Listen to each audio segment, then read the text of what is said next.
Right. So we'll get started. Welcome, everyone. We are thrilled that you are with us here tonight. I'm Dinan Messiqua, and I'm the Northeast Regional Representative for the International Dyslexia Association. We are so glad to have you with us tonight. And before we get started, we wanted to let you know about our next upcoming event, which is on April 6th in Fitchburg. We're going to have our annual luncheon and Garside Award ceremony. And this is an event that will have two workshops, one from 11 to 12 on structured literacy, and then there'll be the luncheon and the Garside Award. And then from 1:30 to 2:30, we have a second workshop on attaining accommodations in the post-secondary setting. This is an in-person event, and it is open to members and non-members of IDA Massachusetts. The cost is $30 or $35, and there's a QR code here. And we are also going to be, we sent out an invitation for this, but if you haven't received it, I'll be giving you my email at the end, and please let me know and I can send it to you. So this is our first in-person event since COVID, so we're very excited about this. So welcome to our talk this evening, which is about creating change in literacy, a school's journey. And I'm very excited to be presenting this with Karen Shmukler. And I work as a consultant. I work with parents to help them navigate the special education system, but I also work with schools, helping them in the early literacy field for K-3 in Gen Ed. And I worked with Karen at Prospect Hill and was there for about 4 years. And we did some very exciting work there. So we're going to talk to you about that work tonight. And now I'll let Karen introduce herself. Thanks, Dina. So I'm Karen Shmukler. I'm very excited to be here as well. I came to Prospect Hill from being the Deputy Superintendent and Assistant Superintendent of Student Services in the Brookline and Newton Public Schools. And my background, I'm a clinical psychologist by training, and really have worked both in human services and schools, really looking at building programming that wraps services and supports appropriately around children's needs. And so literacy is near and dear to my heart in the work that I do in collaboration with parents and schools and teachers. So welcome. So this is our agenda for today. Please put questions in the Q&A. We're hopefully to have a good sort of 10 minutes at the end where we can answer any questions. So next slide. So I'm going to just share a little bit about the school's background. Prospect Hill is a pre-K through 12 public charter school. We have 1,100 students, very racially and socioeconomically diverse. The school was founded in 1996. We have 89% of our students and families are people of color, 68% low income, and over half of our families live in homes where English is not either the first language or not spoken. Next slide. So a little bit about how we started on this journey. I came to Prospect Hill in 2019, and actually Prospect Hill was a little ahead of the curve. Prior COVID, before sort of all of the information about the reading wars and Sold a Story became so popularized, Prospect Hill had already realized that their literacy programming needed some work.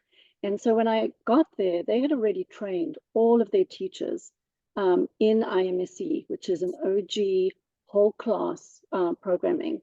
But they were still very much working within a balanced literacy approach. And actually at the time when I got there, they were looking at shifting their ELA curriculum, and we're actually about to move to a curriculum called F&P Classroom. And we were able to really sort of pull that back and say, let's really look at moving forward with structured literacy from beginning to end. And what they had found, and the reason why they went to IMSE, is that there were really seeing that kids, the foundational literacy components were not where they should be. And so they thought by bringing in IMSC and bringing in the OG, that would really help. And what's people started to call like a phonics patch, that could we add more of a phonics approach to balanced literacy to really address some of the literacy issues. And certainly what PHA found and what we found was it wasn't working for us. And so they were really in the mixture of trying to use that with a balanced literacy approach. They were still using benchmark assessments. They were still using running records. Books were still leveled. Groups were still leveled. And at that point, we really sat down and thought, one of the key pieces, and you'll hear about this throughout the work, is really supporting teachers in this journey. It is a real shift of practice. And it's complex and it's hard. And it was that point that I reached out to Dinan, who I had worked with as well in Brookline, to really come in and work with teachers shoulder to shoulder to really look at how do we transform what we're doing and how do we really integrate the work. And so Dinan will really jump into the nuts and bolts of it. So I came in January of 2020, and 2 months later, COVID hit. So everything went on hold. And from fall of 2020 to June of 21, the school, Prospect Hill, was mostly virtual, basically till March of 2022. I'm sorry, I just realized till March of 21, not March of 22. That's a typo. Apologies about that.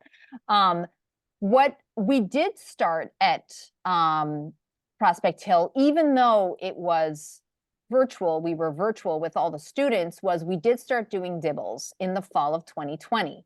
And we did the dibbles 3 times a year. We did it that fall, we did that winter, and we did that spring. And it was all done, well, fall and winter were done virtually.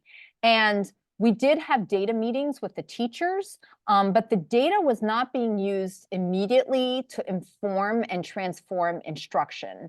And the whole piece of getting data, but not using it effectively or not knowing how to use it and how to look at it and how to use that to inform your practice was really sort of the crux of the problem. Teachers still wanted to do their running records. They still wanted to do teacher-based assessments, which is, it's okay to do teacher-based assessments, but they were all doing different things and there was no consistency.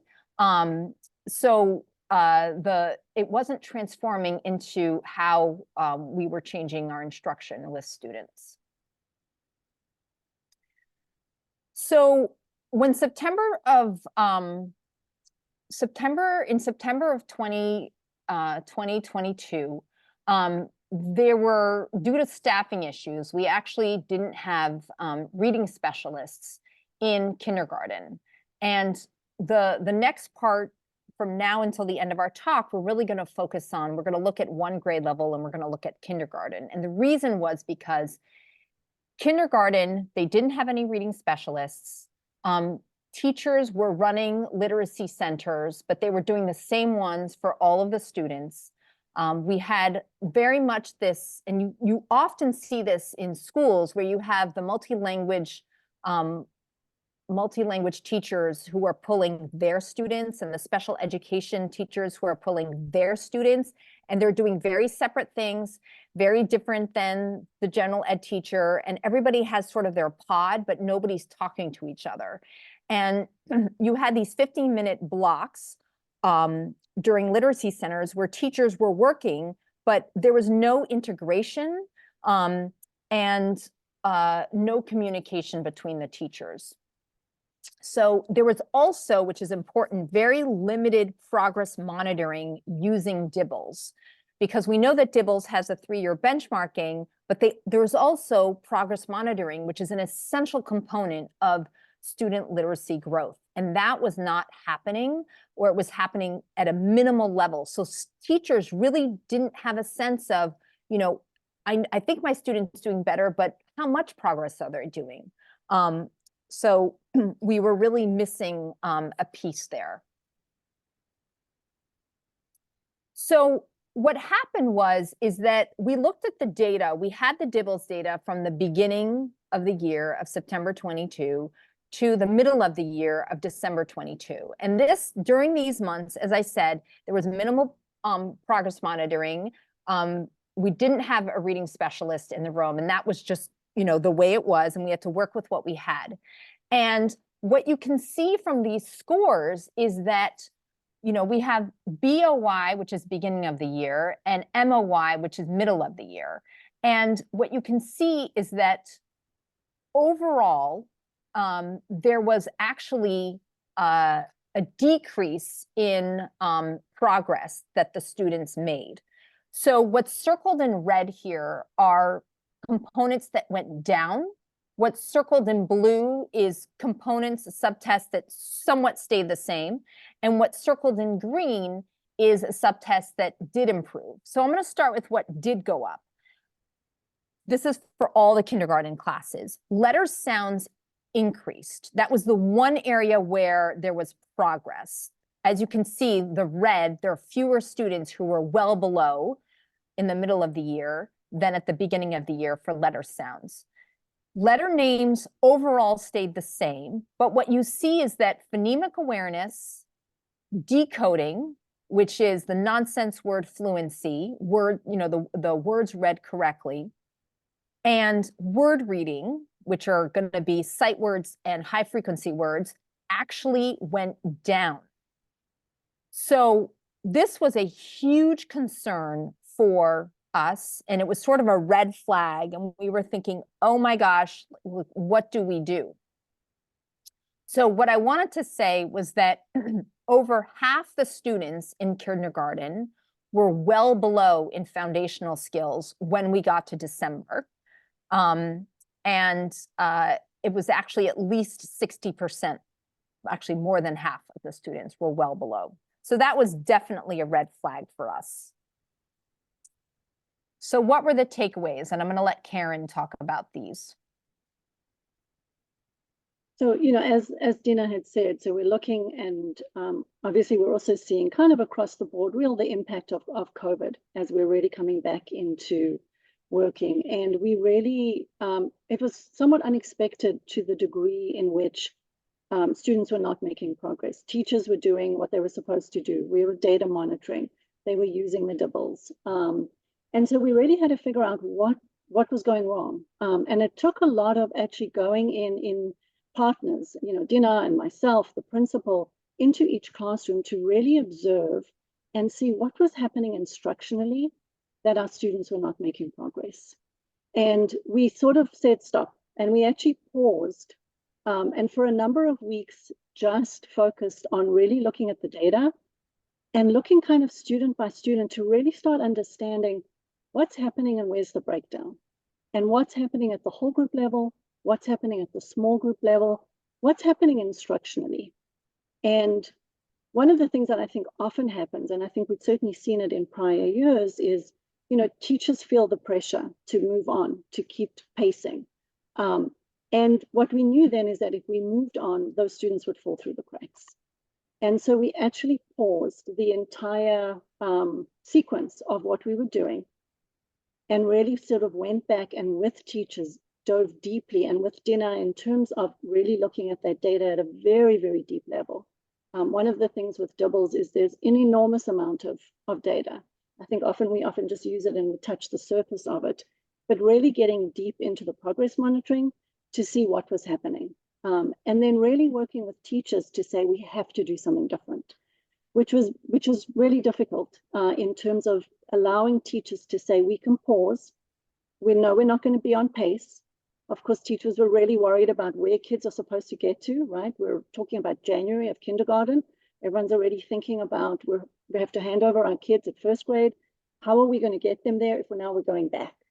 And so it really took us working with teachers and obviously working with principal and the leadership team and our curriculum and instructional folks to say, we have to stop and pause and do something different. And it sounds so obvious, but this doesn't actually often happen in schools where we've got amazing resource of data and we see things aren't working and we just kind of keep going and hope kids will catch up. And what we certainly know and what the research shows is kids don't catch up. Next slide. So what did we do? We did a lot of observations and really pooling our data, coming back and saying, what did you see? What are we thinking about? What's happening in instruction? Who needs what? And then we really did a deep dive with our data and had data meetings with everybody at the table. Again, something so obvious, but it also doesn't happen. With schedules and just the way things work, you would think that all of these things would just be routinized.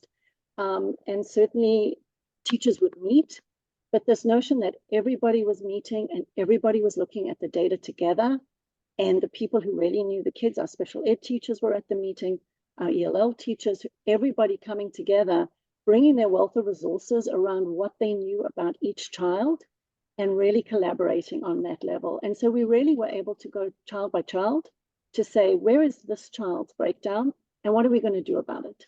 And then, of course, teachers were also worried about the kids who were doing fine, right? And so we were also able to pull in our literacy and our math folk to say, okay, here's our group of kids who are on target, and we want to make sure that their skills are progressing as well. So we were able to do that. I'm going to hand it back to Dinan.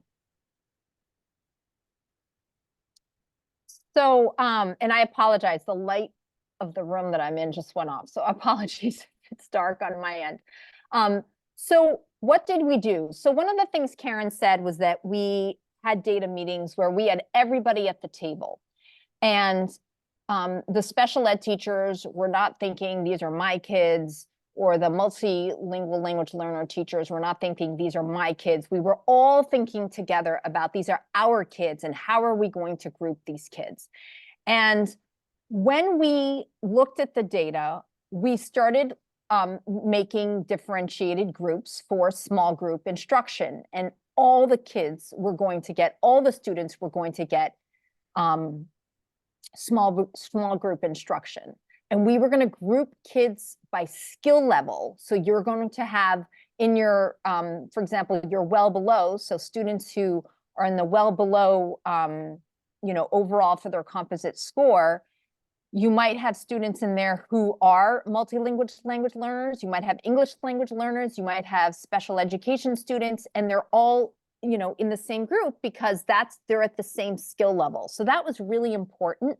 And it meant that all the teachers involved need to be aware and informed of how to teach the students. So this is a chart that we used where teachers would look at the DIBELS data, look at the composite score, go into the subtests, and I'm going to talk about that in a sec. But basically, it was a really helpful chart where they could group students and say, okay, students are well below, I'm going to put in the red, and we are going to focus on letter names, phonemic awareness, letter sounds, really hardcore foundational skills. And then we had students who are in the yellow, which means they're below benchmark. And what are we going to focus, in these areas? So I'm going to have a group of my below students who are working on phonemic awareness, letter sounds, decoding, but who are still working in decodables. And then students who, what I call sort of the bubble students, the students who are a little more higher in the yellow, who are going to work on those same skills with decodables, but also maybe working on, and I know I didn't put it here, but maybe working on grade level text, right? Non-decodables. So, et cetera, with the students at benchmark and then students above benchmark. And there's a gradual shift towards, foundational skills, towards working on reading comprehension and vocabulary and fluency when you get to students who are at benchmark or above benchmark. And also that includes writing in those components. So I'm going to go to the next slide. And here I'm going to get even more into how to look at data, because this is one of the pieces where I find that teachers are often, you get a lot of information from the DIBELS. You get these colors and you get all these subtests, and they ask me, they're like, how do I wrap my head around this? How do I look at this? So I'm going to share something that I did with the teachers, and this is from Melissa Orkin at Crafting Minds, around how to look at data, DIBELS data specifically, or it could be, a good screening assessment how to look at data to make groupings. So one of the things I just want to say is that what I'm going to show you really impacts students who are in the red, well below, or below. So this is when you're making groupings for students who are sort of below benchmark. The other piece that's really important is that your indicator is the nonsense word fluency. That tells you if students have the ability to decode, because that's what, when you're teaching the letters and sounds and when you're teaching the phonemic awareness, you want students, that's where you see, like, can students apply their decoding skills? How do I know? It's through the nonsense words, because with word reading, the word reading test, students may have memorized what the words look like. So what you see on the left-hand column is, kindergarten, first grade, second grade, third grade, and then Hallmark Dibbles scores.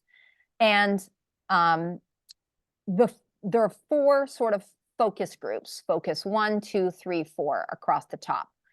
So at the bottom, what it says is that when you're looking at a student and you're looking at not their composite, but you're looking at their subtests, when most of their scores demonstrate significant risk are in the red all across the Dibbles subtest, so the phonemic awareness, the correct letter sounds, the word reading, all of those, when they're all in the red, that student really needs help with foundational skills. So what does that mean? You're going to work on specifically like really phonemic awareness and letter sounds.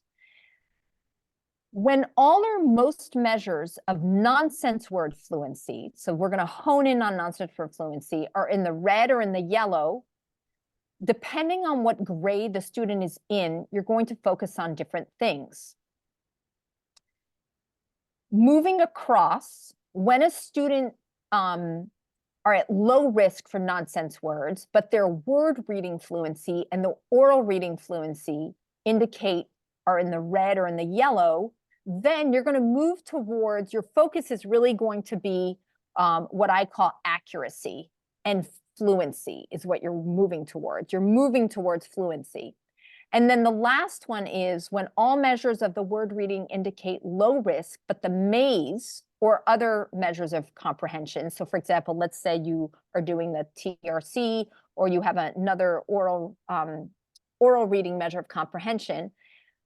When those indicate, are in the red or in the yellow, so well below or below, then your focus with that group is really going to be vocabulary, language comprehension, fluency. And again, depending on what grade level, you can see kind of specifically what you focus on. So this is a very detailed chart, but I thought it's very helpful when I work with teachers. They often use this to sort of how to look at data to group their students. So the next thing that comes up from teachers is, what does a literacy skill block look like? How can I make this effective? So one of the things that what we did with the kindergarten teachers is we had an 80-minute block of literacy skills, and we had 20 minutes of whole group instruction where the teacher did phonemic awareness with the whole group, phonics, some trick words. And this was daily. And then we had 60 minutes of small group instruction. All the students were in small group instruction. And this is where the golden nuggets are. It's when you have 3 or 4 students that you're working with and you're able to give them that attention. And I'm going to show you a sample weekly schedule in a sec. But what's really important is that these students, again, were grouped by skills, not if they were students who were a multi-language learner or in special ed. And the teachers who took these groups, so the lead teacher, an associate teacher, special ed teacher, a multilingual language learner teacher, you had like 4 adults in the room, they're talking to each other, right? We're meeting every other week, and I'll talk to you about this in a sec, about we're meeting every other week and we're looking at data, we're looking at progress monitoring data, and we're having conversations about this, which is really where the gold, I think the most valuable time is for teachers, is to talk about the students and look at the data. So this is an example of just a group planner about when you're grouping students, how often do you see students? So for example, what you can see here is that the students who are in the red, I'm going to go to the bottom, are in terms of if you think of a rotation, like small group instruction, when you're, let's say you're on the lead teacher, I'm going to see my students who are in the red every day. I'm going to see my students who are in the sort of the, if you think of, you have two groups of the below group, I put them orange and yellow, but you're going to see those, you know, twice a week, or maybe 3 times a week. And then students who are at grade level, at benchmark, sorry, you're going to see them, you know, twice a week. So depending on, you know, what their needs are, you're going to, in terms of the amount of time, because you only have X amount of time, you're going to have to decide, like, you know, how often am I going to see each group? So one of the things that, again, we were talking about was like, what does it look like? How am I going to, you know, I'm going to see 4 groups today. Am I going to do the same thing with my 4 groups, or am I going to do different things? Well, you're going to do different things if each of those groups is at a different skill level. So from the lowest to the highest group, let's say group 1 to group 4, you're going to work on different things.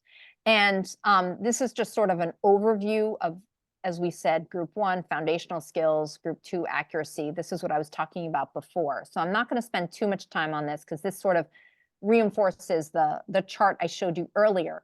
But what I want to show you is, if you were to see, let's say we're looking at these groups, and you get to see them let's say you see them 4 days a week. You're going to, if you were to see, I'm going to focus on the foundational group because these are the kids who are the lowest. And let's say you were to see them 4 days a week. Think of it as you have a day 1 and you have day 2. On your day 1, you're going to focus on decoding the reading part. And on day 2, you're going to focus on encoding, right, which is the spelling part. And what I want to show you here is that every day you want to include work on trick words, or sometimes called heart words. These are words like the, said, was, words that, you know, you can't be sounded out, but are sort of high frequency words. Or words that are going to become decodable, like the word me, but you haven't taught open syllables yet, so that's a high frequency word. We're going to put it in there. Every day you're going to work on phonemic awareness for 2 minutes. Every day you have your new phonics concepts, then you have your letter sound review, you have your single word reading using continuous blending, if this is a group in the foundational skills, and then you have sentence reading. And these are going through, this is about a 20-minute, this is like a 20-minute group. You're going through these quickly. You're going through, you know, not quickly too fast for the students, but there's a pacing to this. And you want to be able to, you're not going to do one single activity for the whole 20 minutes. Every day you're doing these items, and it's that daily practice that is going to make a huge difference for the students. If you're working with a group, I'm going to switch to phonics and fluency. I want to show you a difference between a student that's at foundational skills and a student that's working on fluency. And where the difference comes in mainly is down here, where you see this word RAN chart. What does RAN chart mean? RAN means rapid automatized naming. So when you're going to do your, when it's, you know, you would be doing letter sounds with your foundational group. With a group who's in fluency, you're actually going to you're going to have the words on a page going across.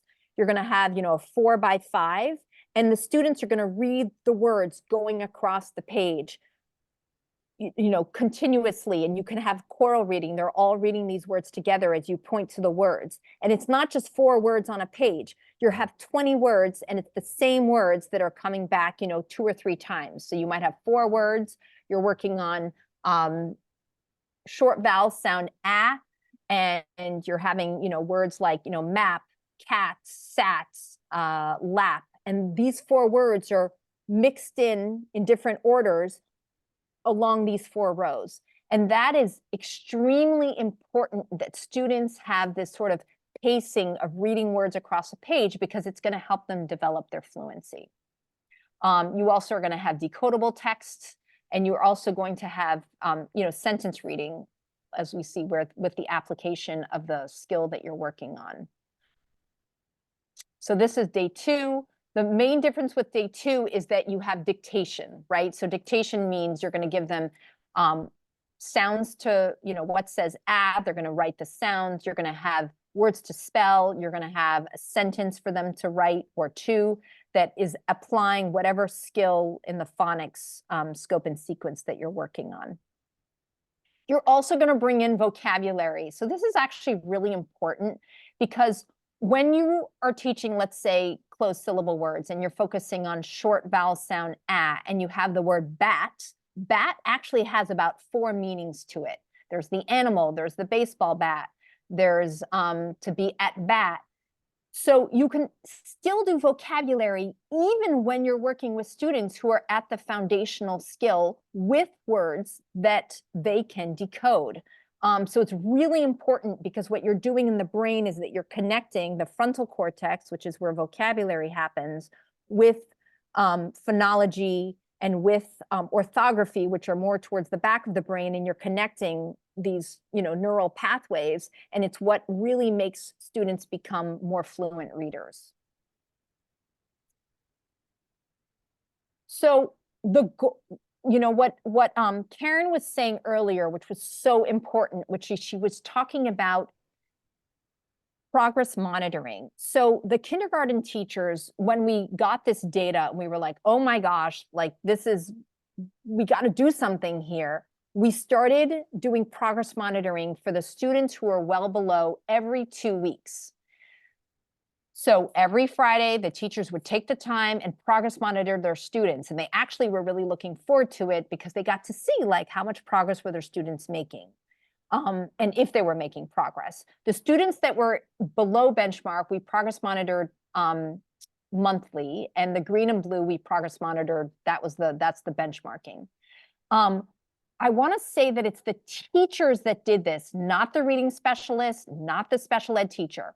They were also doing progress monitoring for their students, but this was not outsourced, okay? The progress monitoring was not outsourced, and it's very easy in Dibbles. They did it on their tablets or their iPads. The data goes directly.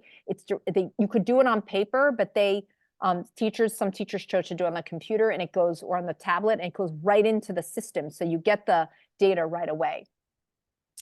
The other really important part, and this was super important, is that we were meeting every other week. We met for 20 minutes to half an hour to discuss the data.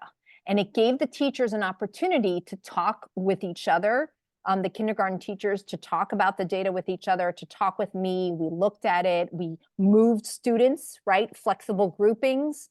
And the teachers were coached immediately with regards to how to look at the data. And they found these data meetings extremely helpful. They actually said that was one of the most helpful things to them was talking about the data with each other. And I was leading these meetings, and it was really, really effective because they got to change. If something wasn't working, they could change it. They could change how they were, what the focus was or what the instructional focus was for that small group. So this slide shows basically sort of the overall picture of benchmarking and progress monitoring. So on the left up here, you have universal screening. So this is when we screen students for Dibbles, with Dibbles in the fall, in the winter, and in the spring. All students get the screening. Sorry about that. The universal screenings at the start of the year, all the students are screened. We actually did all of the students benchmarking. So these sort of overlap, but basically we had all the students who were being screened beginning, middle, and end of year.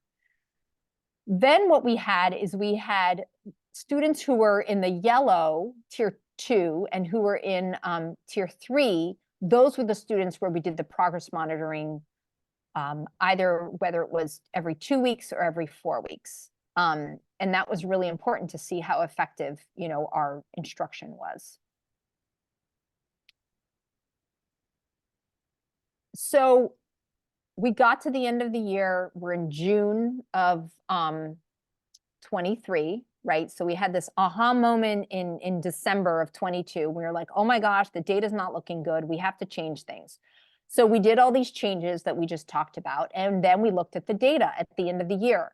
And what you see is that everything that is circled in green are areas where the kindergarten as a whole made progress.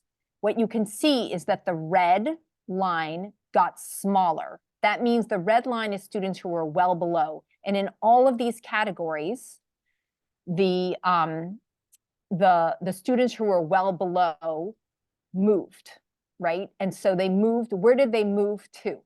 Some moved to below, some moved to benchmark. And in some cases, you see that some moved even to above benchmark. So this was super exciting for us. We were really excited about this. And I'm going to show you a chart here that shows it a little more specifically. So all of these areas improved. And when we looked at the composite scores, students who were well below, in January of 23, there were 60% of students were well below for all of the kindergarten classes overall. And in June, there were 24% who were well below. So fewer students were well below. So that was very exciting. With regards to benchmark, we had 8% were at benchmark in January of 23, and then we had 28% in June of 23. So that also went up significantly. Karen's going to talk about this in a sec, and I just want to say, you know, this data is not, I mean, is there such a thing as perfect data? I don't think so, but this data wasn't like, oh my God, this is like amazing, amazing, amazing. Like it could have been better. That's true. What was really encouraging for us was the progress, right? There was a lot of progress that was made. There was still a lot of work to be done, but we were going in the right direction. So that was exciting. I'm going to let Karen talk a little bit about the takeaways. Thanks, Dinan. You know, I think some of the significant things and was really about, it really takes transforming your system and structures so that, you know, I think there's a lot for those of you following the news.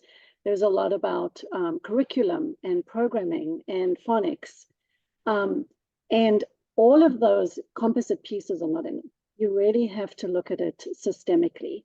And it's not just about a curriculum or a phonics program. It really is about looking at what professional learning and development do teachers need. So when we started, all the keys were really in place, and yet they weren't churning together, right? All the levers that should lead to competent and proficient readers, the groundwork had been done. But some of the key takeaways, and so some of the, you know, the really good news is that from January through June, we really saw significant progress. And so really looking at when you target instruction appropriately, when you really support teachers around data literacy, when you also give teachers the time and the permission to do what they need to do for students. And, you know, time is precious in schools. There is never enough time to do what needs to be done. And so we did have to prioritize. And we had some really hard conversations about what were we going to let go? Because you can't, as we did, pivot, right? And say, we're going to do something that we really need to be moving on and doing X, Y, and Z. And we really are going to, and this took a lot of teachers' time and a lot of brain space and a lot of changing practice, which, you know, takes years in terms of teachers who've taught one way and suddenly you're asking them to do something completely different. And for many teachers, they certainly didn't learn this in school. And they're learning and doing, right? And so it's really thinking about some of those key pieces. Data and, but here through the way Dinan worked with teachers was we were really, you know, teachers go to data literacy and they learn the doubles, but the way teachers learn to use the data was by having a partner, was by having a sort of a shoulder-to-shoulder coach where they were, and there was no blame, no shame, right? This was all about we're all in this together. So we're sitting and we're looking at the data and we're learning and doing. And I think what was key, and again, I said earlier that this seems obvious and yet it doesn't happen, the data was used to inform instruction immediately. Often we benchmark and you look at, by the time you've looked at the data, 6 weeks have gone by, right? And it's not effective anymore. So what was critical was that every 2 weeks looking at the data, spending the time, but then thinking about how's this going to inform my instruction tomorrow.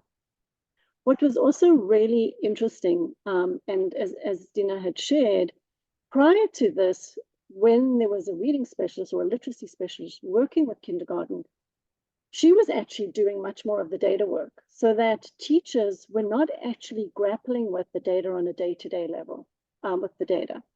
And she also was, the kids who were really below benchmark would often be going out of the classroom to work with a literacy specialist. And what we found, and I think often, and this is sort of a great takeaway, is that often we think, well, we need more resources. We need more people. We need more specialists. And it's amazing and wonderful if you have the ability to have that. Many schools don't. But what was big learning for us is that if you shift your structures and schedules, it was much more effective having our teachers do all of the things that often a literacy specialist would have done before. We had the resources and that was wonderful, but it wasn't necessarily the most efficient or the most effective way of using resources. I think one of the other things that was key was also matching the adult strength to student need. So that if, and in some cases, the lead teacher was not necessarily the person who was most expert in various areas of literacy instruction. And so it might have been in one situation, our English language learning teacher or our speech and language pathologist were really, their skills were better matched to what that group of students needs. And that isn't something, again, that often happens where you look at, here's our group of students, who's the best adult in terms of expertise? And so those were some of the key things. And then, often when we use centers and, a lot of curriculum, it's about, kids moving around in centers. If they're not targeted at what student-specific needs, we're often having students wasting time and not using time effectively. And time is really, really precious. So that was critical, that all of the small group instruction was really targeted to need. And then in certain cases, teachers were also pulling kids for one-to-one instruction. So it was really looking at, within the structure and system, how do we use the resources we have? And how do we try and give every child what they need when they need it? Next slide.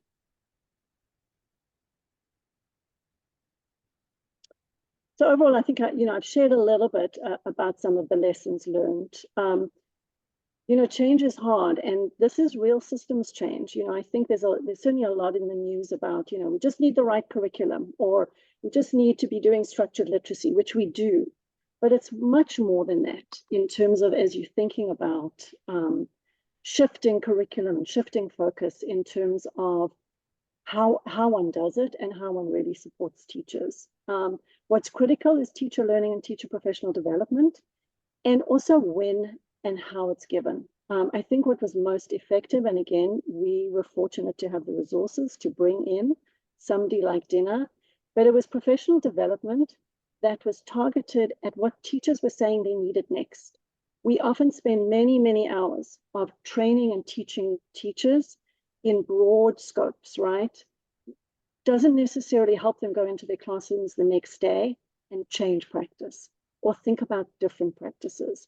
And so I think that was also critical in terms of that. And that's not necessarily that you need to bring somebody in to do that, but it's really thinking about who do we have in our schools we can develop in terms of that ability to coach teachers, who can have that data literacy, so that when we sit and we look at DIBELS, or any of the other things that people may use in school, Ames Web, some other things, where you have this wealth of data, how do you use it and how do you use it effectively?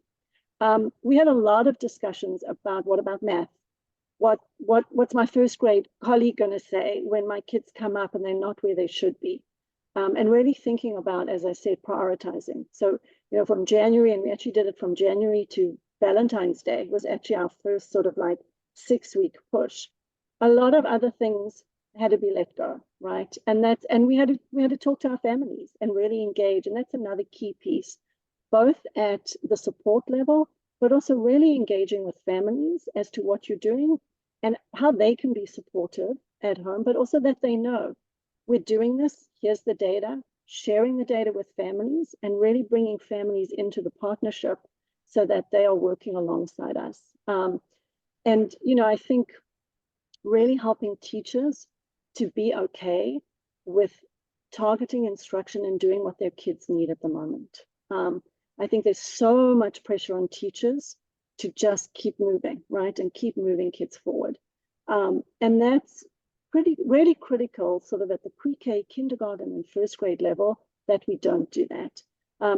I shared a little bit and I've said about really effectively matching resources and then building data literacy. And that also takes time. So I think as Dinan shared, those data meetings where they were just grappling with the data and again, in a very collaborative, compassionate, no blame environment really helped our teachers sort of move forward and be able to sort of move their kids forward.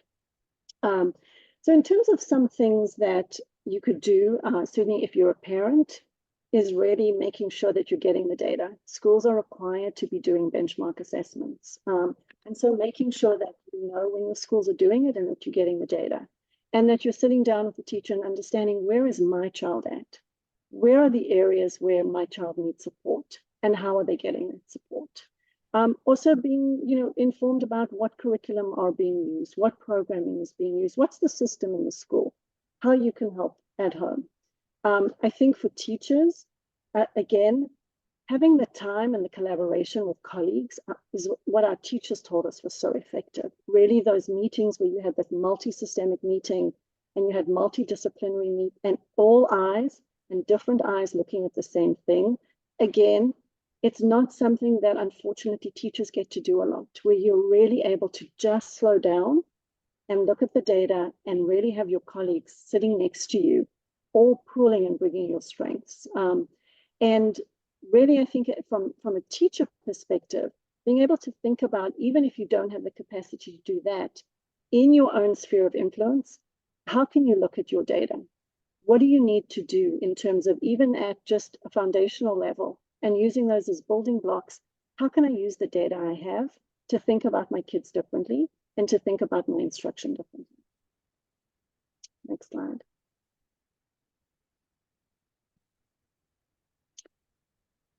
So these are just a couple of resources really quickly that we shared. The Mass DESI literacy site is really incredibly resource rich. I know a lot of parents are not aware of it.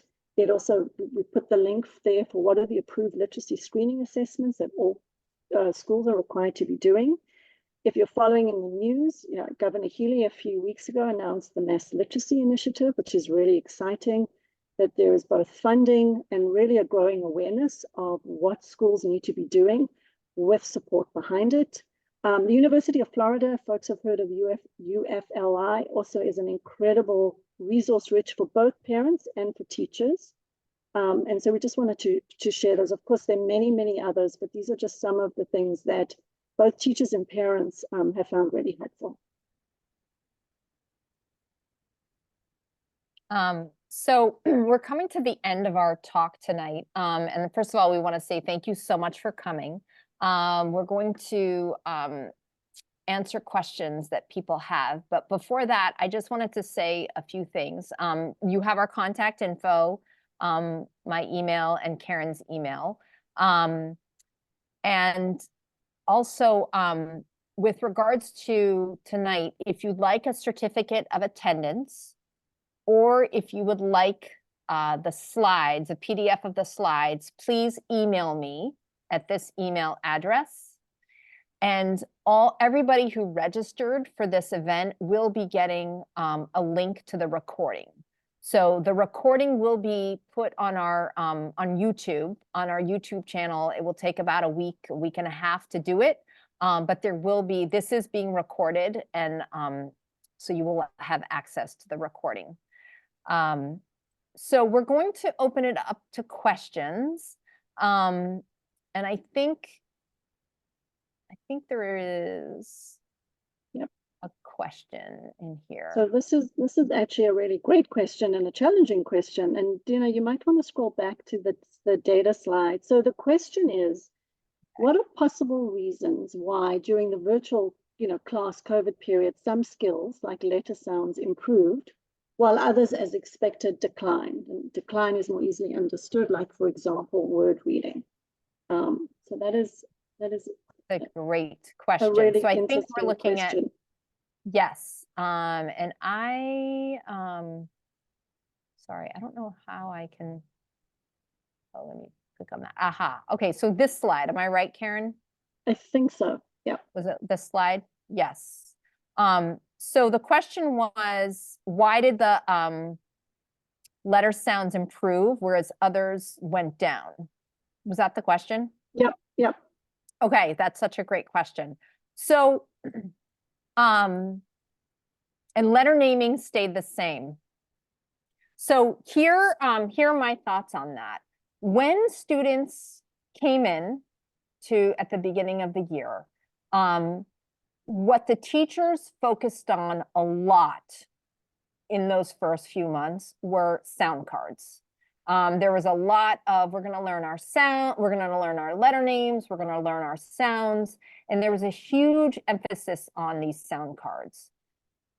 What teachers worked on, I think less so in a targeted way, was phonemic awareness and, putting these sounds together to make words. Part of that is normal because kids arrive in kindergarten and, they're thinking, well, before we put the sounds together, they need to know what the sounds are. Like, they need to know the sounds that the letters make. So we're going to really do a heavy emphasis on that. But what I think, and there was also one thing that teachers didn't do was work on trick words, or what we call heart words. They didn't show students right from the get-go, oh, this is the word I, or this is the word a, or this is the word, and, which are actually, if you think of it, like I and a are pretty simple words. And I do believe that kindergartners, when they enter kindergarten, I think it's actually good to start going right into, of course, the phonics and the foundations, but also going into what I call heart words. And I think that sometimes people think, oh, I have to do like structured literacy, which means, sight words and heart words. I'm going to do less of those. We actually know that a lot of words in the English language are, they don't play fair. And it's really important to expose students to those words right at the beginning when they're learning how to read, because those words are going to come up very frequently in books. So that was a shift that happened in December, and starting in January, which was like we started doing a lot more of those sight words. So the other thing I want to say about these scores is one of the reasons for this data is that at the small groups, the work was not targeted. All the kids were doing the same thing at each station. When the students would come to the teachers were basically doing the same, 3 or 4 little activities with each of their small groups. It was not targeted towards the needs of that group. They maybe had, oh, these kids are a little low, these kids are sort of higher, and these kids are like maybe higher. But it wasn't targeted specifically enough. And that was the big difference between the fall and the winter and spring, is that the winter and spring was much more targeted. And that's what I think made a huge difference in the data. So that was a great question. I don't think, were there other questions, or was that? No, that was it. That was it? Okay.